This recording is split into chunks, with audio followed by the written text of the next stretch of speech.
All living beings NEET food. இப்போ living பீயிங்ஸை பொறுத்த வரைக்கும் ஃபுட்டு எடுத்துக்கிட்டாதான் அவங்க வந்து எல்லா ஆக்டிவிட்டீஸுமே வந்து அவங்களால செய்ய முடியும். இந்த ஆக்டிவிட்டீஸை வந்து நம்ம என்னன்னு சொல்லுவோம்னா லைஃப் ப்ராசஸஸ் அப்படின்னு வந்து சொல்கிறாங்க. நம்ம ஒர்க் பண்ணுறதுக்கு கண்டிப்பாக வந்து எனர்ஜி தேவை. இப்போ அந்த எனர்ஜி வந்து எதுல இருந்து கிடைக்கிது அப்படின்னாக்கா உணவு மூலியமாக தான் வந்து கிடைக்கிது. இது வந்து எல்லா லிவிங் ஆர்கானிசம்ஸ்க்குமே வந்து பொருந்தும். எனர்ஜி மூலமாக தான் வந்து நம்ம வந்து எல்லா ஒர்க்குமே வந்து பண்ணுறோம். Example playing, singing, reading, writing, thinking, jumping, இந்த எல்லா எக்ஸ்டர்னல் ஆக்டிவிட்டீஸ் இது எல்லாத்துக்குமே வந்து நிறைய எனர்ஜி வந்து தேவை.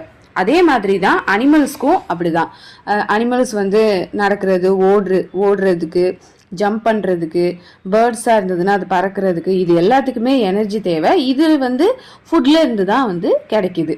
இது வந்து லிவிங் திங்ஸை பொறுத்த வரைக்கும் ஃபுட்ல இருந்து லிவிங் திங்ஸ்க்கு வந்து எனர்ஜி வந்து கிடைக்கிது.